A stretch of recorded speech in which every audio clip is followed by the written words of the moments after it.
Okay, I'm on.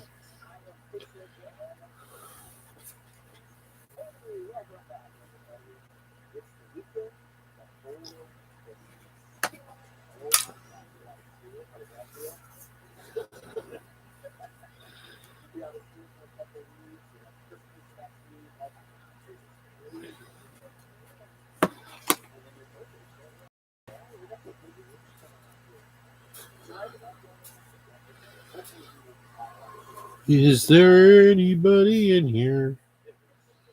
What else is new? Nobody's here but me.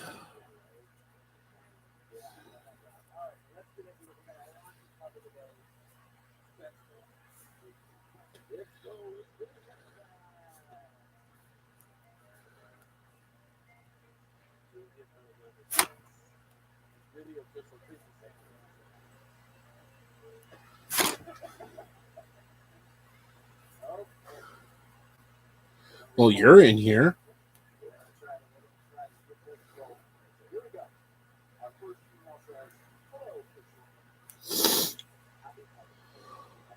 So I think this is the last show before Christmas.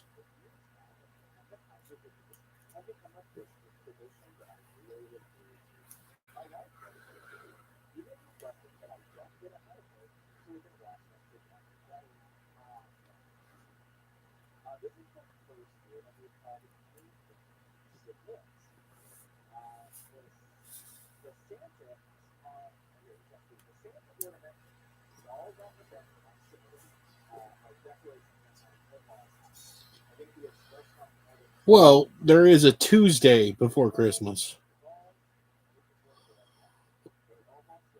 but I don't think I'm going to be doing a show next Tuesday because it's Christmas Eve and I don't want to do a show. Not that I really care about Christmas. I mean, the only time I've gone Christmas shopping this year is today. And that was more or less to talk mom into a t shirt.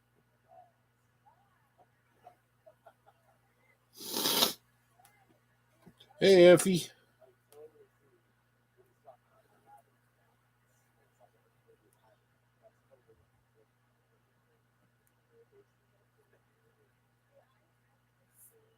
No, I do want to do one New Year's Eve because Tyson's going to be working on New Year's Day, so we're not going to be having our New Year's party.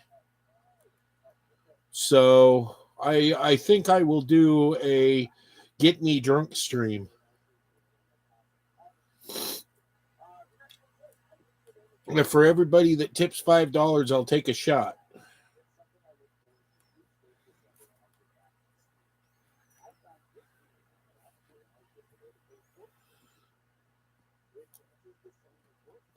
Well, thank you, Effie. I wish you'd been here to see me do it. No insult meant, just saying.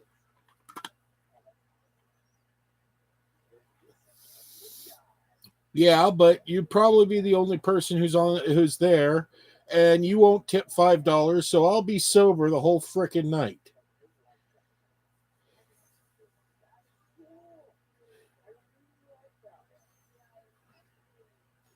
Hey, I get it. You know, I had kids too.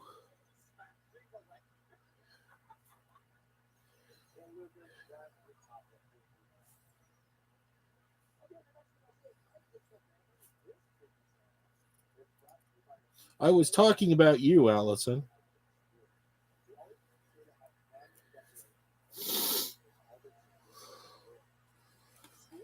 The whole point of the stream would be to make some money and get drunk.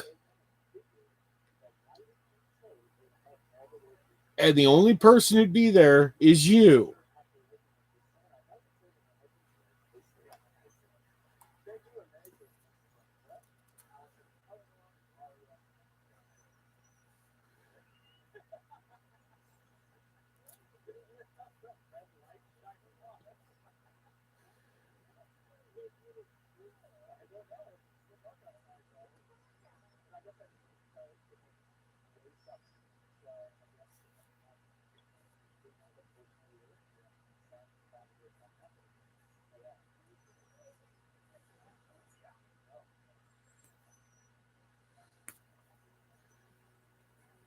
I wouldn't have any problem with people coming in. I'd have to really broadcast that one.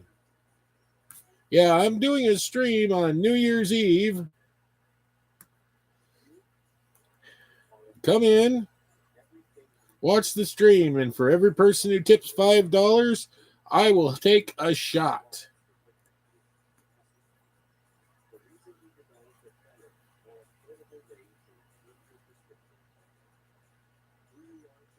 Yeah, that's still on there. She can watch it.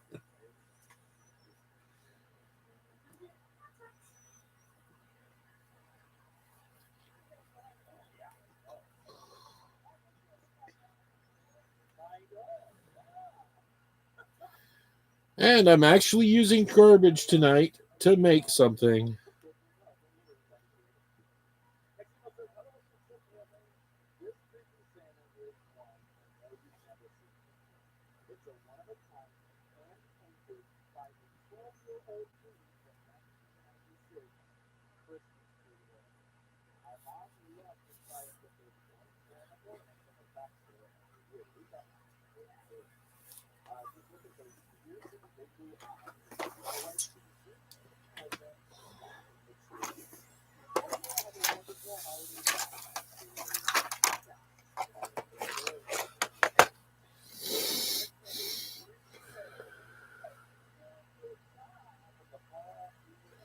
Yeah, I was just bringing it up.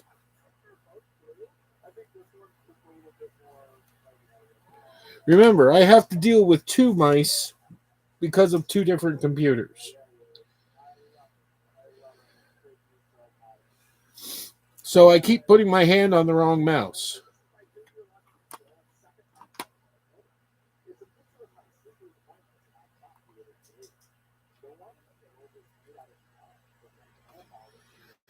And plus, I want to look at that girl one last time, so.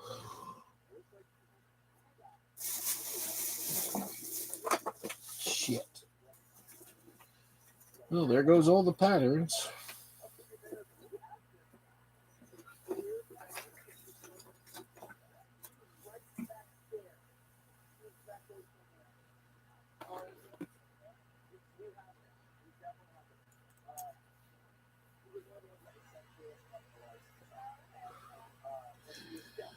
No, the cat still hasn't taken care of that mouse either.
So Mara licks her legs when somebody says something about mouse.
Dun, dun, dun, dun.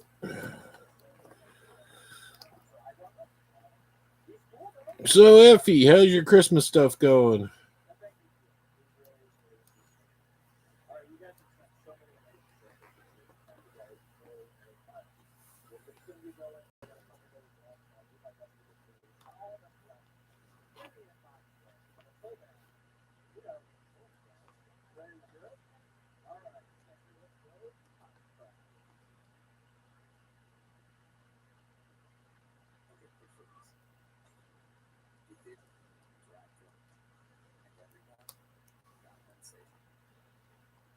Well, I wouldn't say I'm doing anything for it, but that doesn't change the fact that it's still here.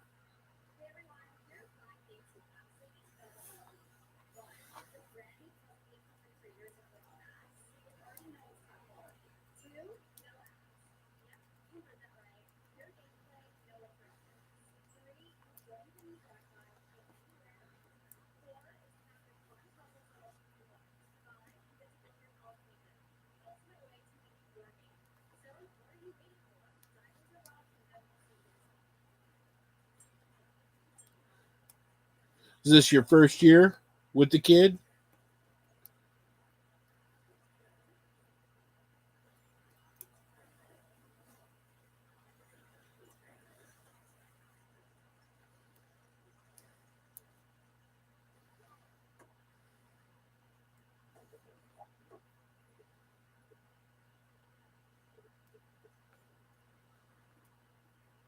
Ah, the years I missed out on.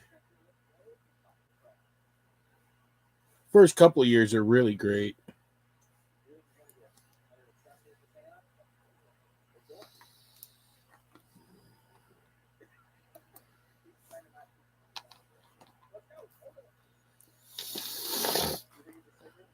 Yeah, I know that one.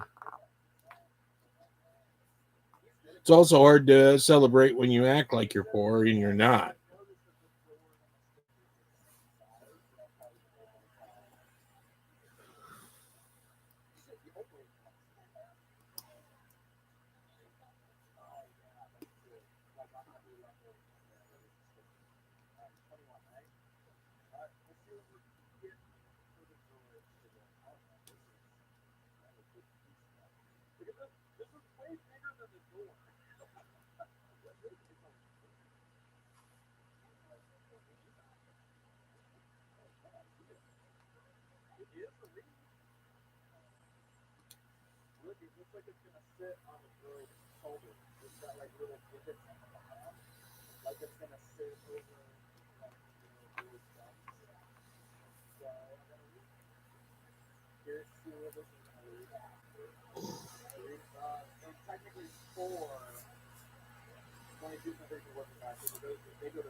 I'm putting on her amplifier and about ready to start reading her profile.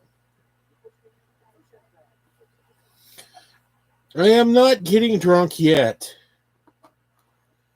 My bottle's not even in here.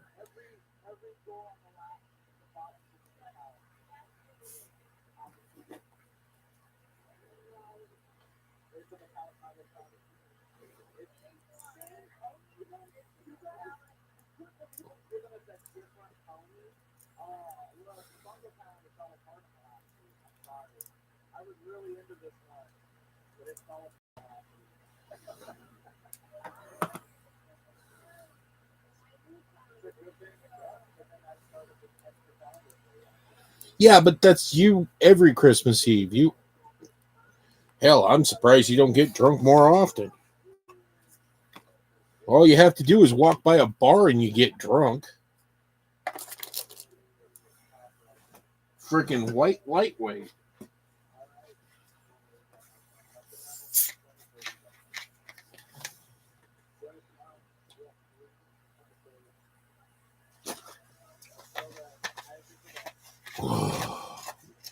All right.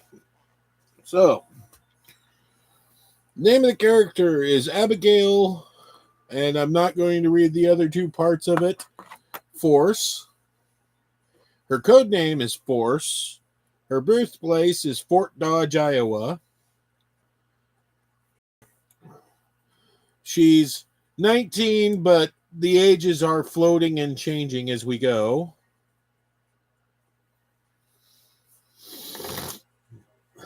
I can't stand gin. I think I'll make some special cocoa, though. Maybe some special tea. Put some rum in it. Excuse me. We had pizza for dinner, and that tasted really good.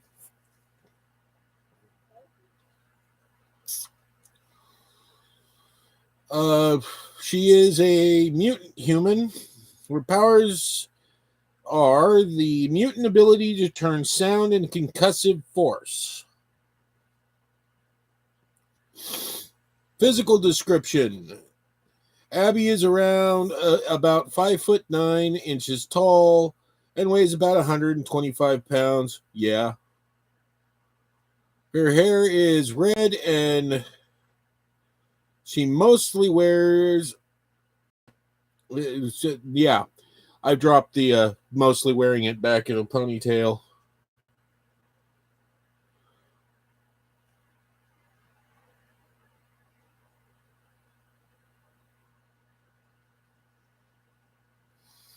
Why am I the only one who gets Irish cream instead of eggnog?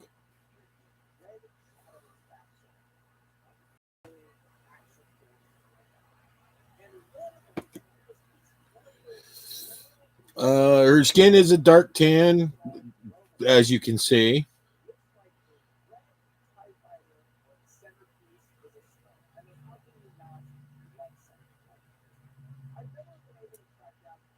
She has and she has Asian features, which also you could see.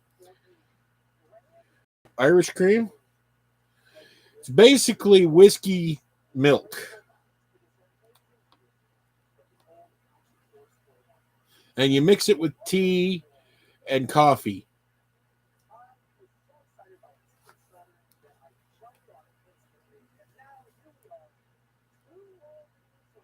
Really good for making what they call a car bomb. Although it's changed its names because that's insensitive.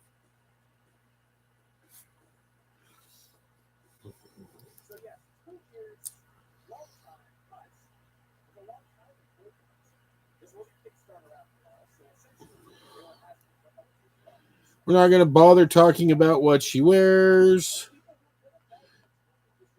She always carries her guitar, and we need to choose that.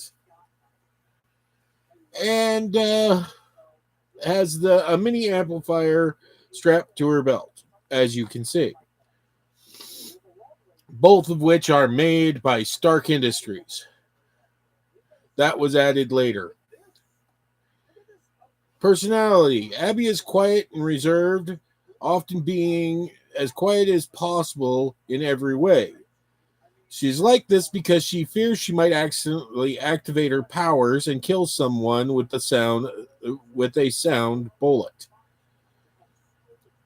When she feels comfortable, she is friendly and will spend time talking about nothing with good friends. Abby is also bisexual and not afraid to show it, but she is in a happy relationship with another character in the story.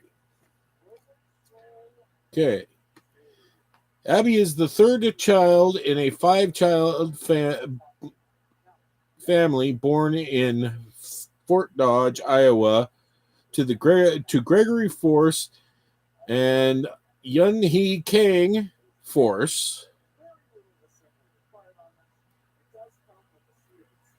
Greg was a pilot in the USAF and flew missions over the no-fly zone in Korea and met Yun Hee in a bar he and the other pilots hung out in off base. At first, she was just a beautiful face that worked in the bar, but they got to know each other and they found that they really liked each other and started to fall in love. Much to her parents and the Air Force's distaste, they dated and married. Not long after, Greg was transferred to Fort Dodge in Iowa, USA, to become a pilot trainer and test pilot.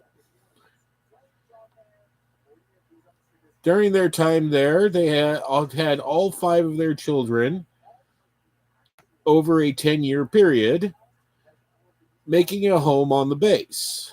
Greg was promoted twice and made colonel, was given the command of the flight school. Abby grew up playing with the other military kids and her siblings. Like most children of the military, she would watch friends come and go and learn not to become too attached to anyone. She had her friends who were there a long time, but for the most part, people were in and out of her life when she was young. At a young age, she showed that she was a capable musician, learning the piano at 4, starting the violin at 5.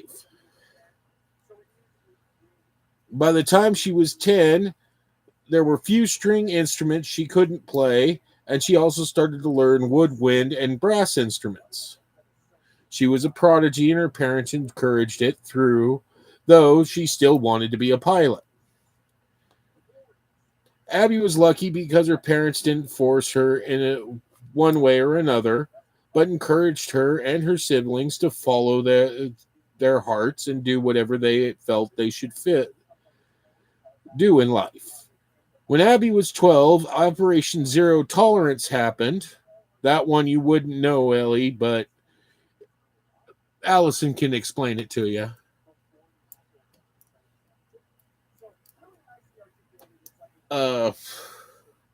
And Abby was found to have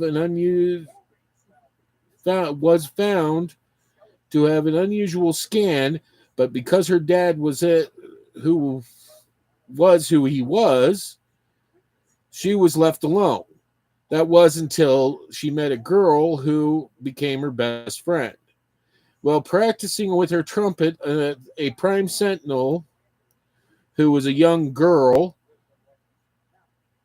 that had broken her programming, was trying to escape from the operation. She crashed, and Abby, who was near, showed concern for this girl. Didn't notice while showing concern for this girl, she didn't notice the full-sized sentinel that had just shot down the girl.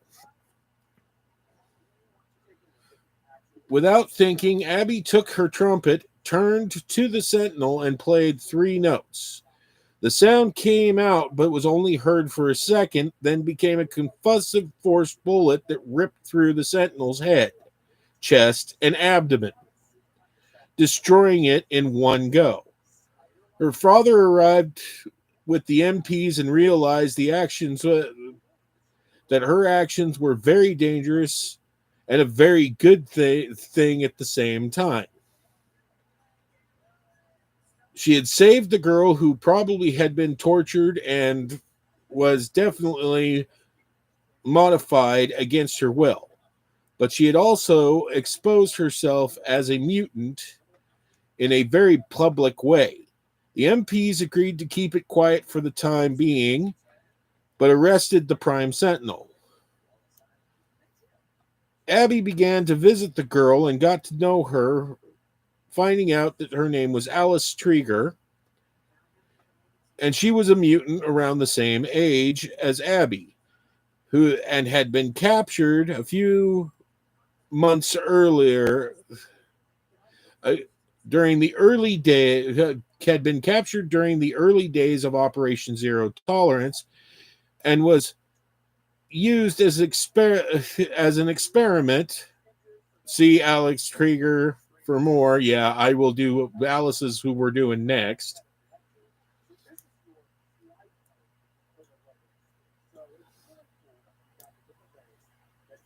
And is very scared that she was going to be handed back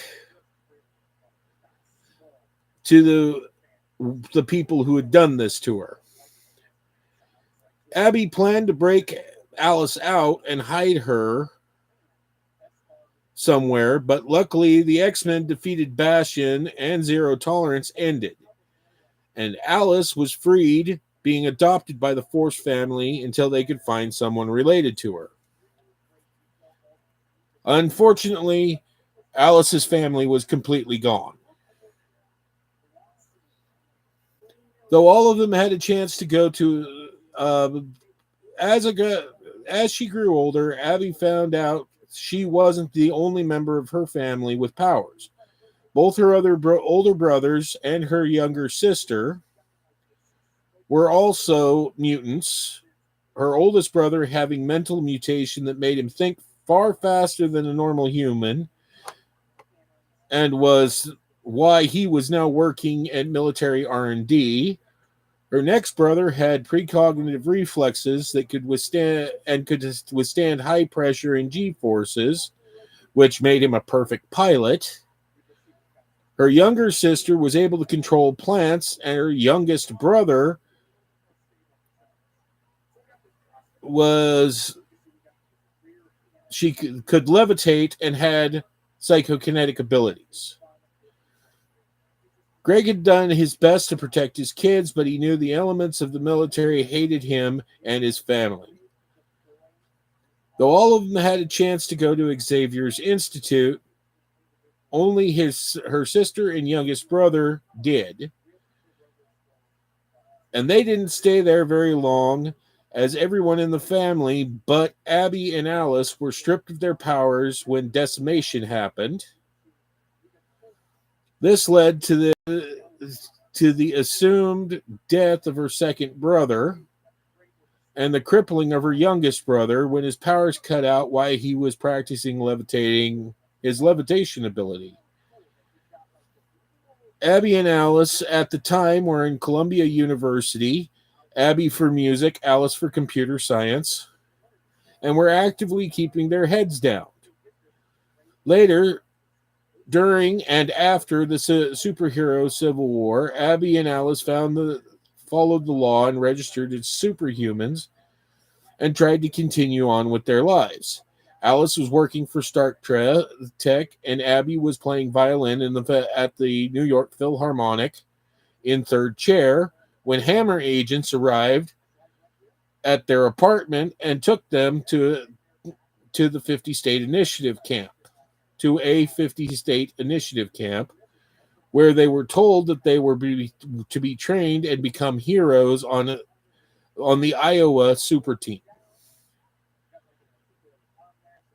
While in the camp, Abby met and took a strong liking to an alien known as Marcus Anna, who also took to her and Alice, and the three started to work together. During this time, Abby learned more to control over her powers and how to work with Alice and Marcus as a team. They also had two others who were put on their team, who they began to work with, but didn't really try to become friends. In fact, one of them looked down on Abby because she was a mutant unlike them. They did become a well-managed team, and that caught the attention of the higher-ups. They did so well that when a secret invasion was exposed, they were activated and fought the invasion in Iowa. Near the end of the fighting, they were sent to attack the Skrull ship, made it onto the ship. The other two members were killed in a fight with the Skrull warriors who were defending the engine room. Abby and the remaining team, Alice and Marcus, were able to get into the engine room, and with a scream of rage, Abby disintegrated the engine core and many scroll in the room, and most of the back end of the ship. Marcus transported them out before the ship crashed, but Abby became more quiet and reserved because of fear of her powers. She now knew the full extent of her abilities and was rightfully scared of them. They returned to the camp, and 2 new members were chosen for her team. Abby was given leadership of the team. And they remained until the 50-state initiative and the Superhuman Registration Act were repealed after the siege of New Asgard, which led to the fall of Hammer and Norman Osborn. Abby resigned her membership from the team, and the team broke up, and Alice and Marcus moved to New York to reclaim the lives that they had lost when they were brought to the camp. Alice returned to Stark Tech. Abby won a second seat violin section on the Philharmonic. Jason returned to training under Dr. Strange. Marcus, not Jason. Abby and Marcus continued their relationship and grew into love, with them moving in together and avoiding getting involved with anyone outside their lives. Her siblings regained their powers at the end of the fight against the Phoenix, which made her very happy. Her life was disrupted again when the Terrigen Mist was released and the mutants started to die of mpox, including her siblings and mother. She didn't know her mother was a mutant.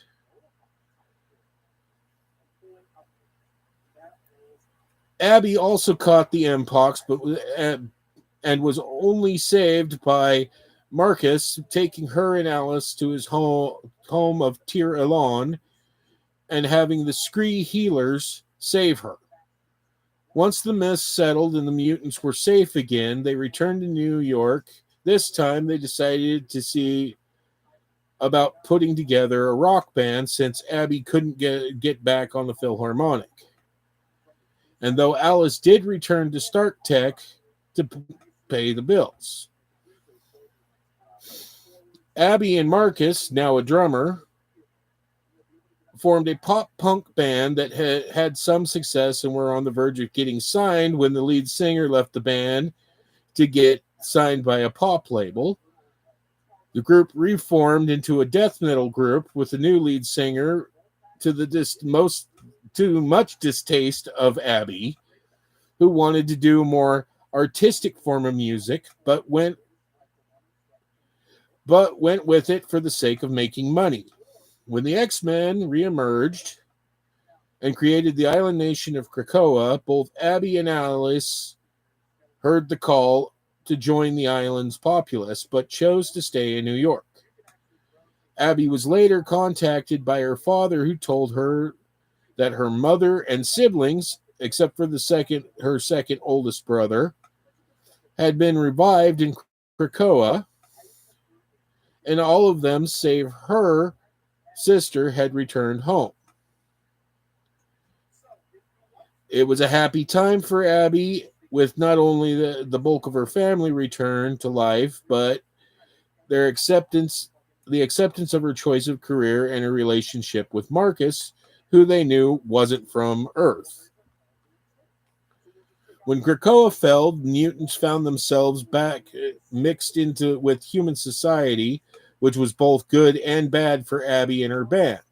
They were making more money, doing larger shows, but losing any chance of getting signed by most labels due to their popularity with the less desirable mutant groups. Abby doesn't expect the band to last much longer.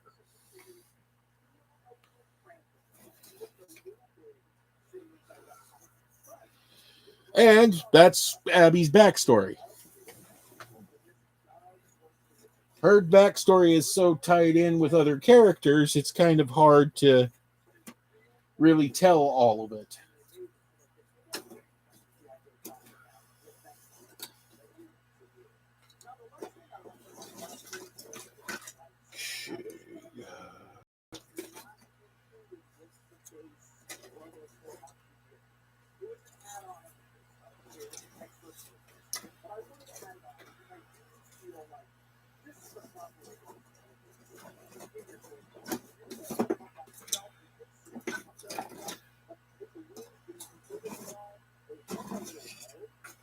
Oh my gosh. Beast.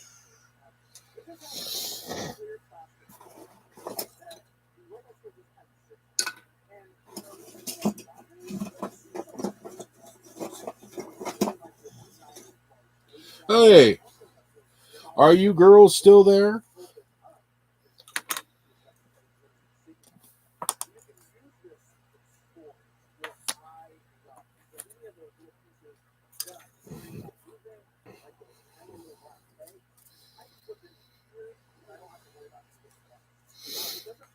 Yeah, that's my new table. I made the top of it myself because it was just a little tiny thing. But because I did it myself, it's now about double the size.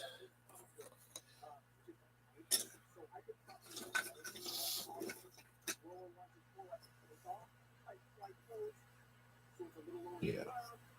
Okay. Now let's choose a guitar for Abby. We have the fire guitar, the great ugly purple pink guitar, the finger guitar, the two neck, the flaming one that I actually think looks like something that would be made by Stark Tech, the water guitar, and the classic Pow from ABBA guitar.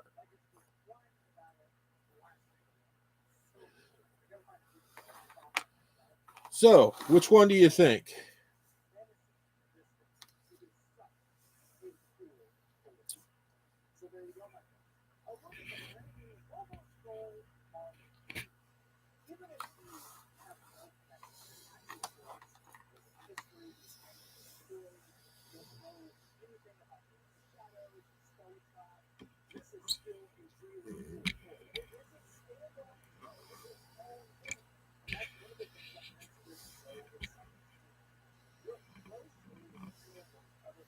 This one?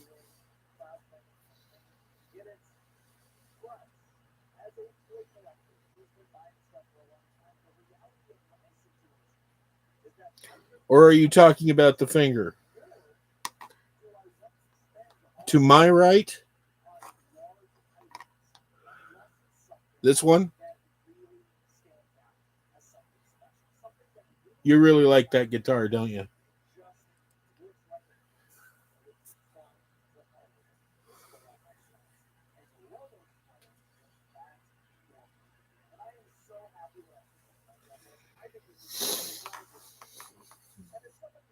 Allison, do you agree that would be the right one for Abby?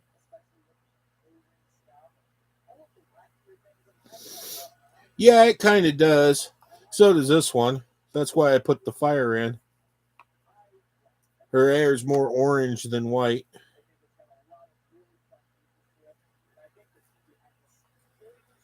But I like the warlock.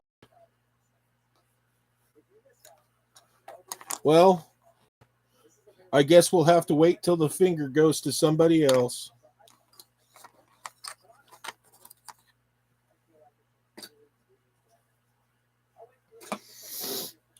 Okay. And unlike Max, who doesn't always have his guitar, she always does. So,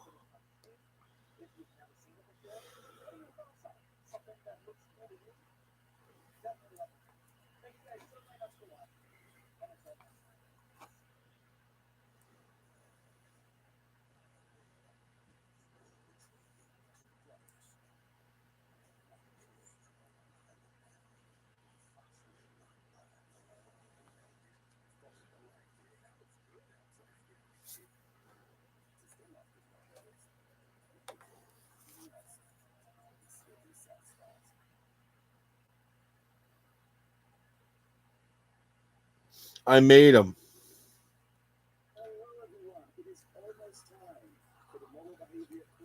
I made every single one of these guitars. They're made out of wood. The strings are made out of the same thing that her hair is made out of.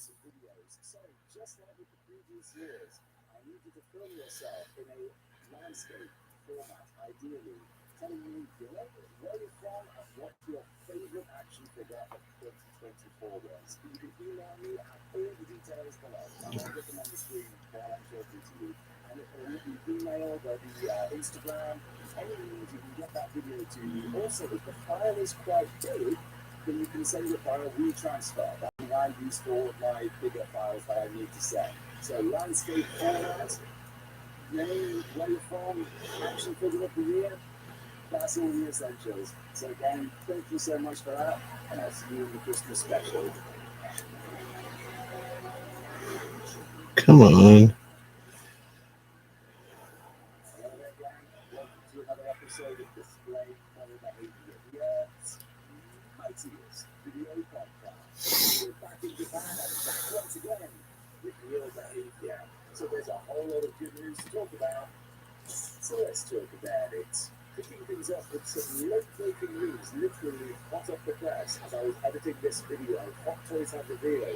Yeah, but I sold the piano.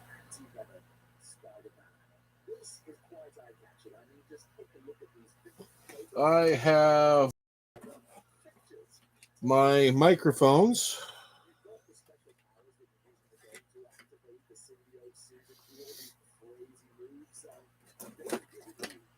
My drum set fell apart.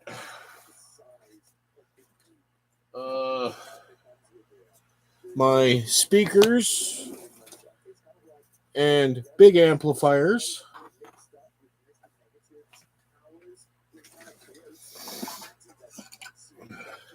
The keyboard set.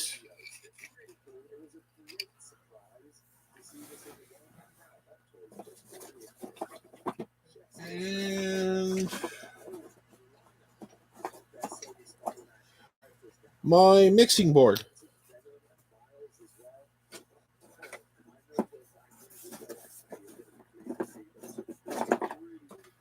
I also have a violin and a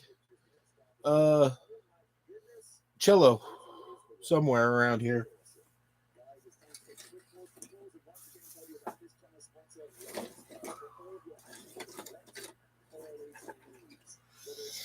And a box with beer bottles. For a while there, I had a bunch of guys sitting around a table playing poker and drinking beer.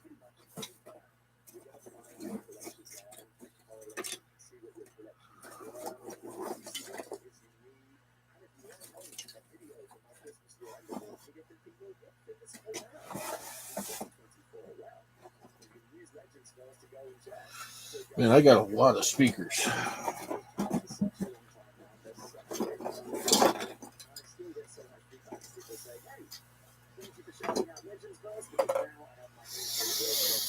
Here's part of the drum set.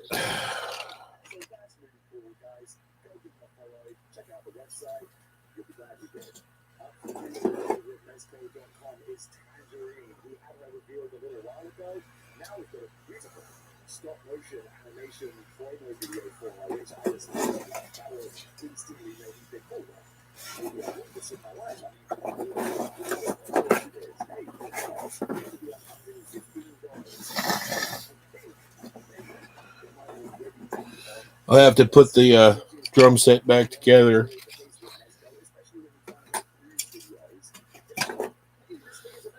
Thank you. I'll have to put the drum set back together and set up the band at some point.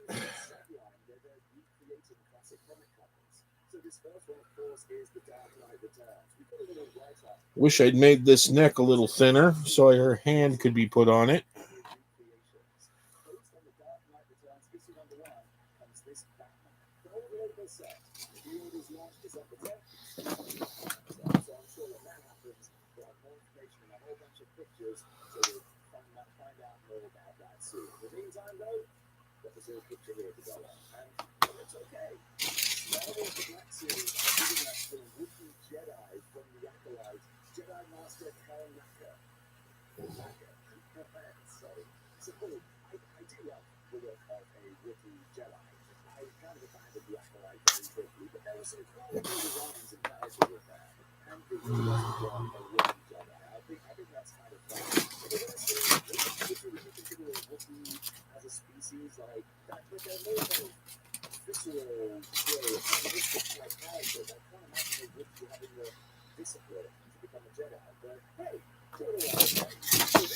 Got that right. You don't know a lot.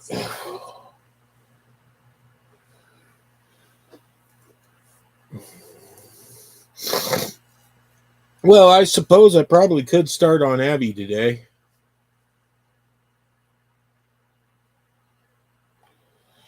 Since we're only 46 minutes in, I could start working her hair off.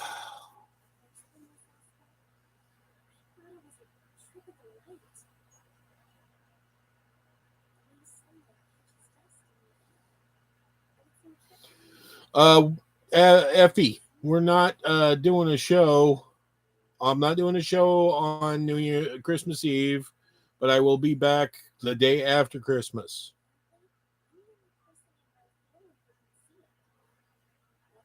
So you have a good night.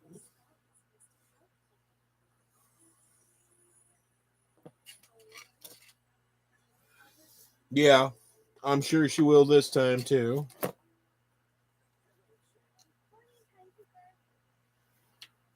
We're gonna start on this body, and see you after Christmas.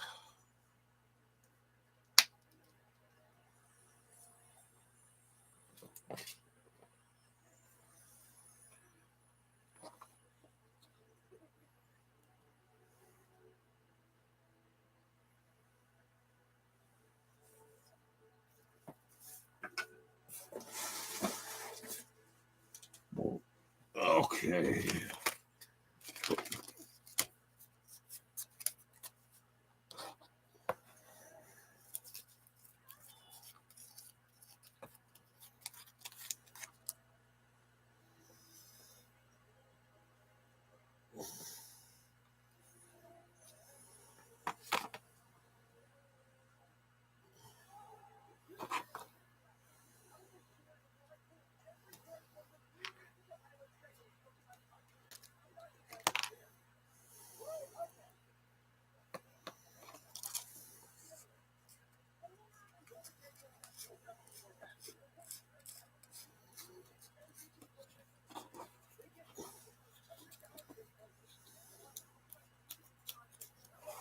Merry Christmas.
You know what?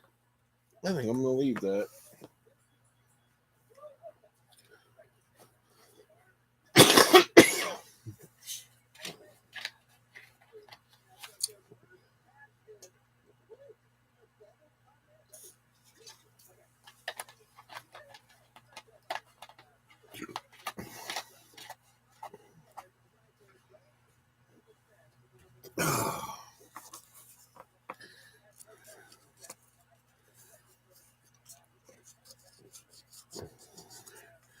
So what you got for me tonight, Allison? We still got a good 10 minutes before the hour. And I might go a little later tonight.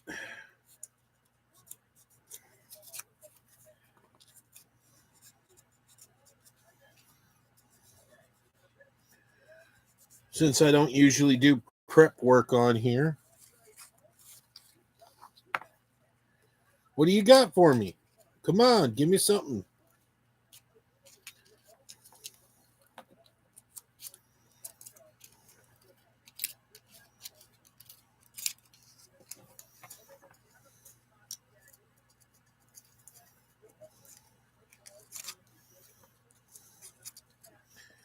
This is why I don't like doing prep work on a live stream, because it's long and boring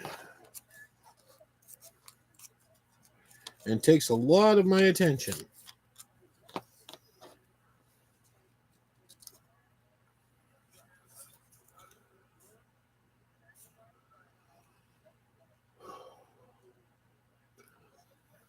Gangster pants.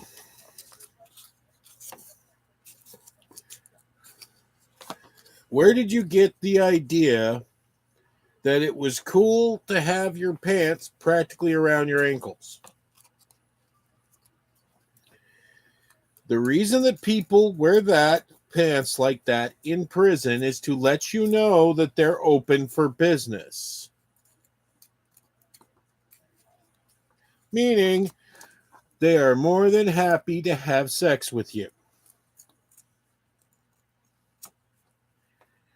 That right there should dissuade you from running around with your butt hanging out.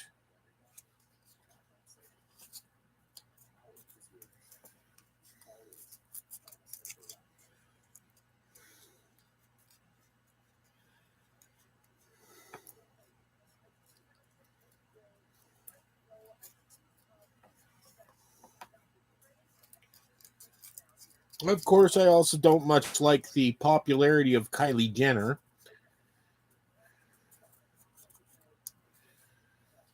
Nobody would even know who you were if it wasn't for the fact that your father is now one of your mothers, and your sister was in a pornographic video.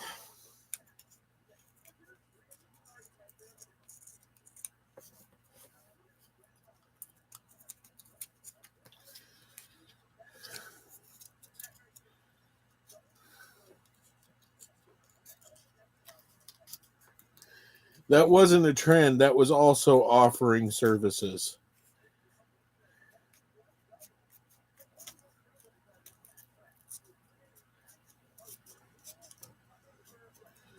I mean, I feel uncomfortable sometimes when I'm wearing my kilt. How the hell can you stand running around with a hole in your crotch?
Surprised you're not asking me why I'm doing what I'm doing.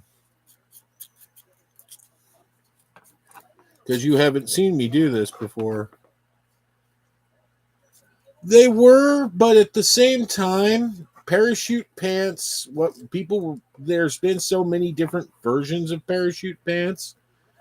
I mean, The first time that we saw parachute prints, they were uh, drop fatigues, parachuters pants.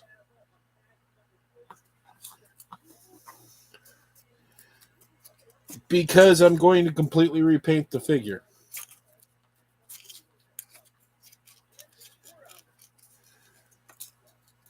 The only part I don't think I'm going to repaint are the hands.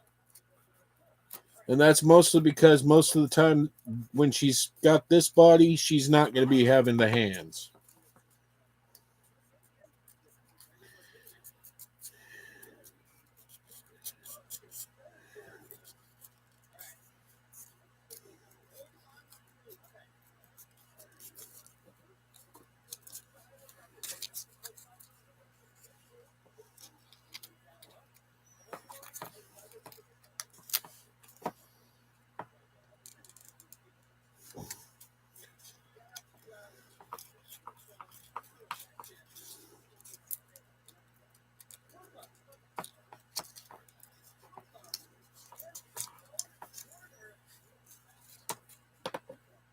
Yeah, I do not want to leave her red. That's the color of Iron Man and Ironheart, not Abby. I think I'm going to go blue with her. See if I can match it to this color.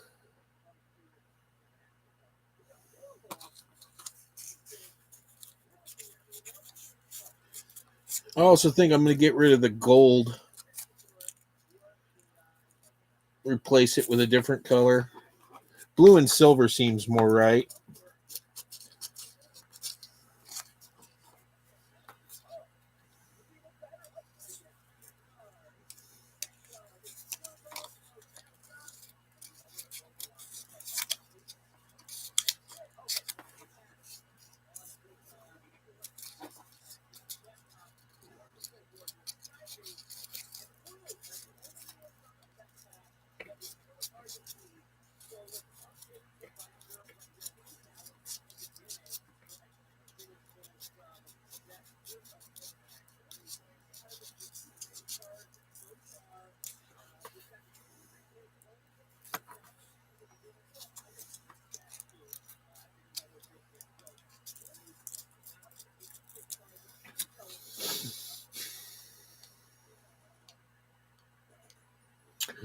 That one's actually a tough one. Because there's been a lot of dumb dances. And surprisingly, the chicken dance is not that dumb. Not in comparison to some of the others.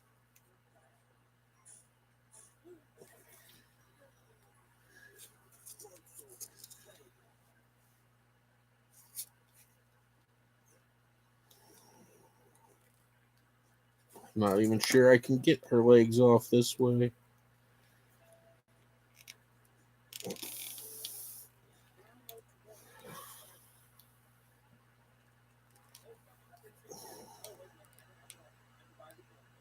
Oh, there we go.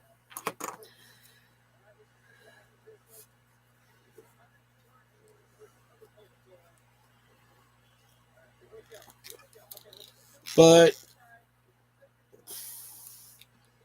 honestly, most of the line dances are pretty dumb. I can do them, which freaked Molly out when she found out. But they were dumb. We're going to listen to songs that.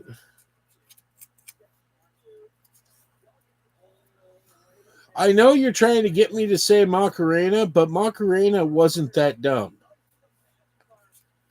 The twist was probably the dumbest one.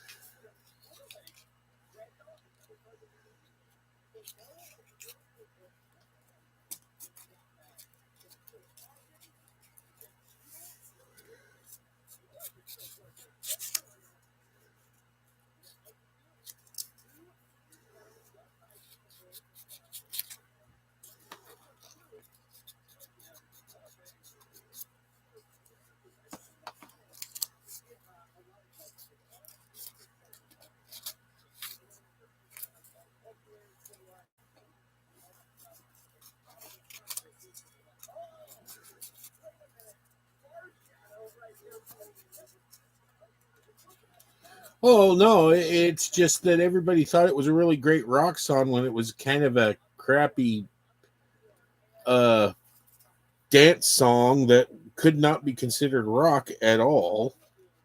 It was closer to jazz. Mashed Potato was pretty freaking stupid too. But most of the dances back at that time, they were pretty dumb.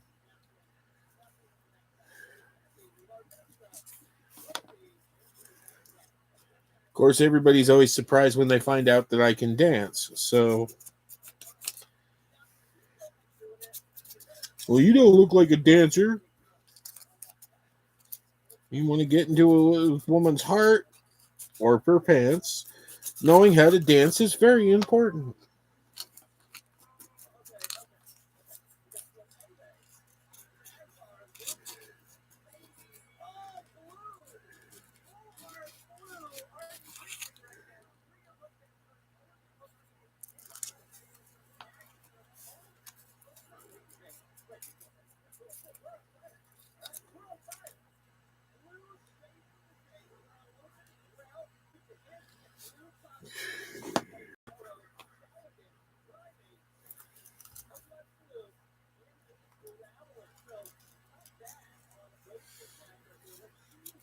Yeah, but breakdancing actually took talent, and I know that everybody is so focused on the woman who was from Australia, who was the national break dancer for Australia and couldn't dance if her life depended on it.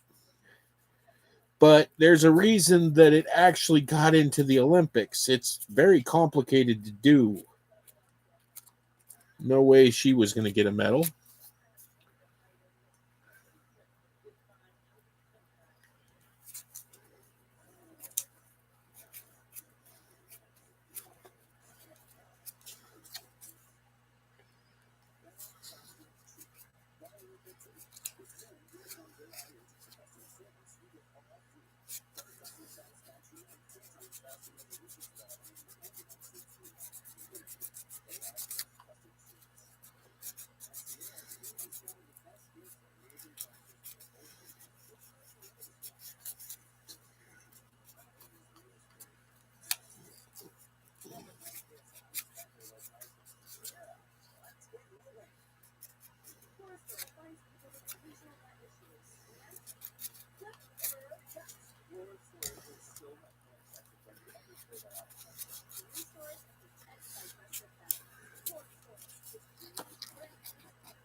I think I'm going to leave the joint that way, though.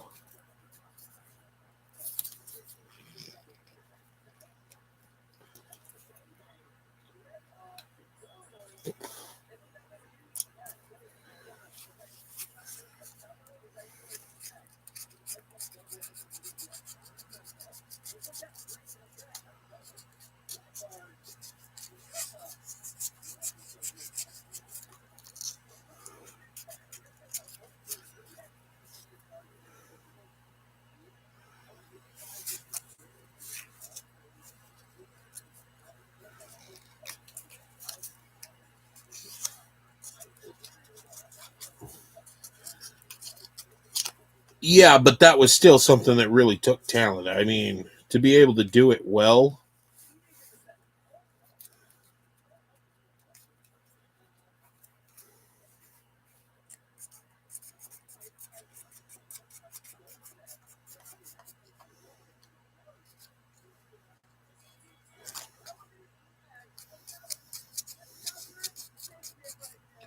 About ready to start making fun of the dogs.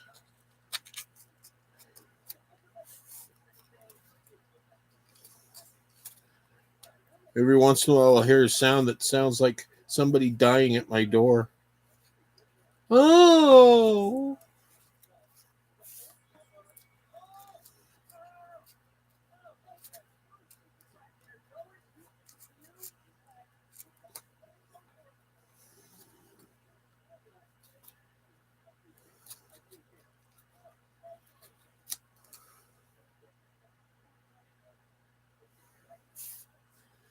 Yeah, well, they also made several disco movies too, so and we're still filling the ghost of that with the one of the Christmas commercials this year.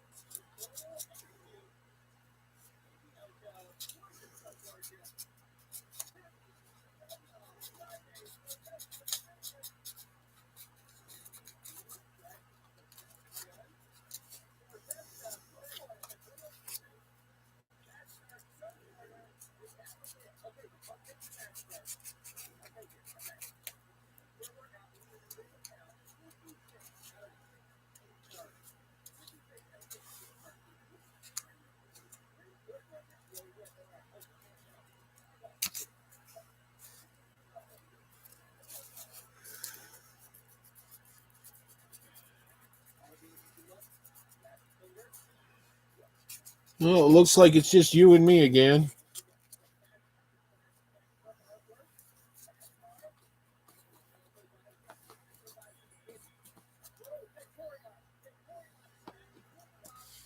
Yeah, but still, nothing beats Saturday Night Fever. Okay,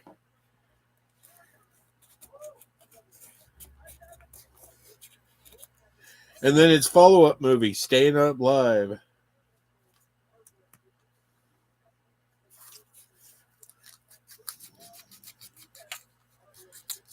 Not only were they continuing his story as he is now a professional dancer, but they're also going into, oh, now we're also going to be running a aerobic studio because that's the new big thing.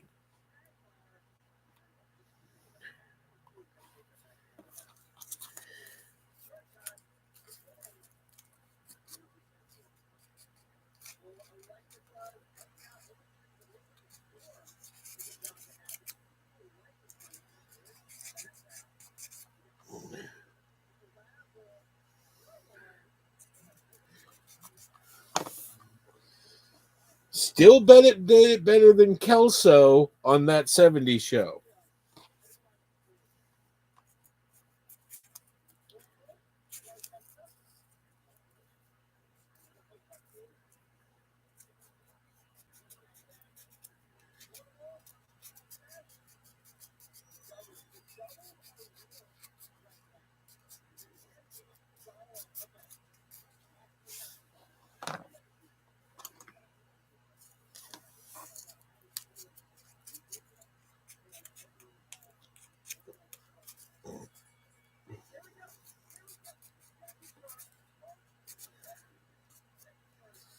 Who do we got? Who do we got? Mm, let's go with her.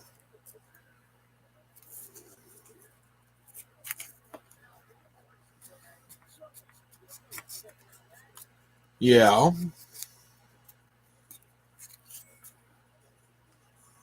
I'm gonna be somebody.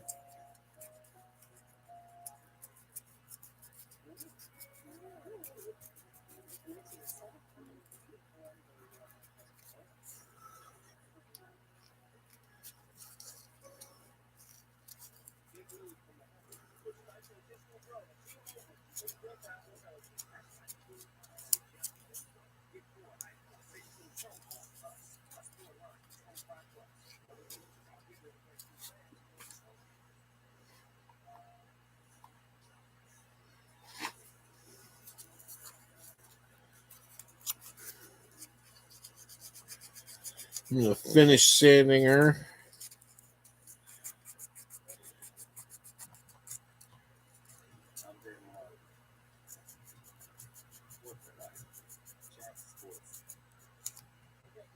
Pretty.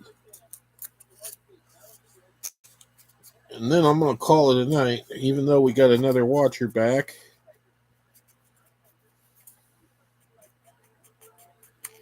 Unless Effie has returned.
The only thing that even sold the movie was that song.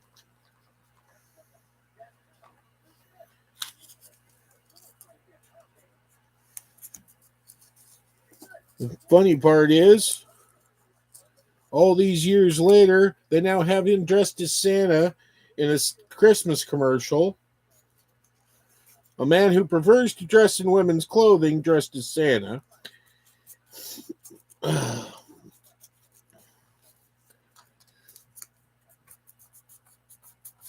And he's walking around to the Staying Alive.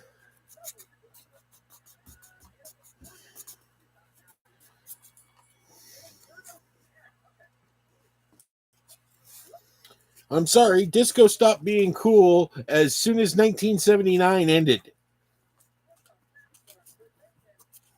Even though it did hold on for a couple more years, it has pretty much gotten pushed out by punk by that point.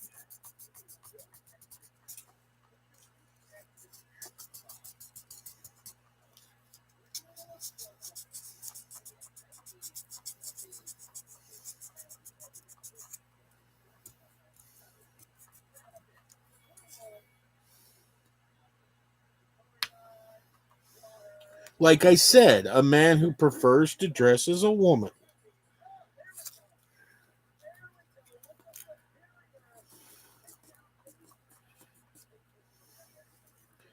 He's just asked not to by the church he belongs to. Can't have one of our big names running around dressed like a woman.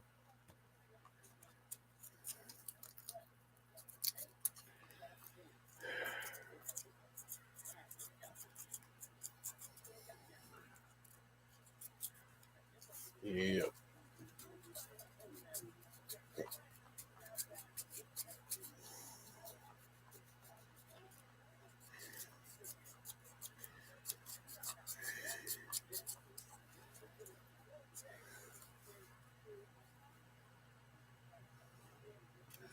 Yes, but he spent an entire movie dressed as an old lady when they redid Hairspray as a musical. I mean, it was kind of creepy too. At least in the original one, the person that they had playing her mother was a man who always dressed like a woman.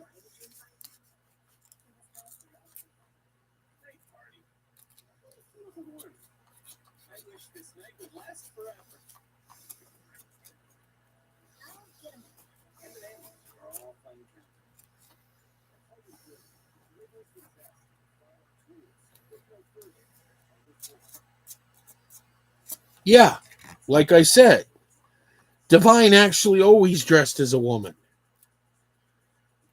That was part of his comedy bit.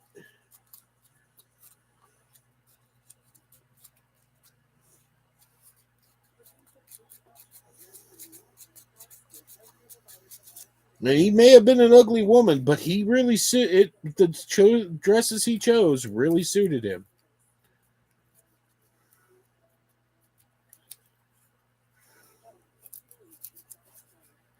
Oh, I know he didn't always dress as a woman, but that was part of his comedy bit, and that was what he did.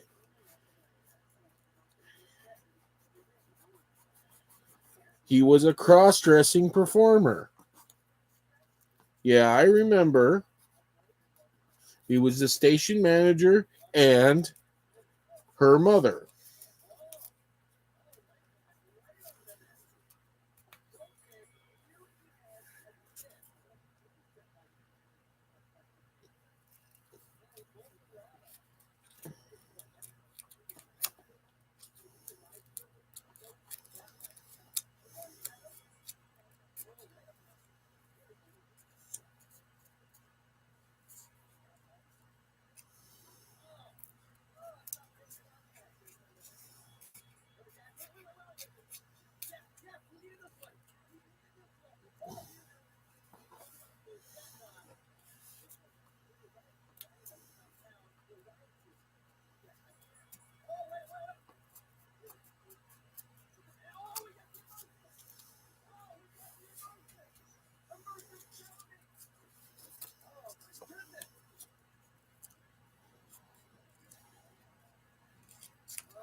Yeah, I know.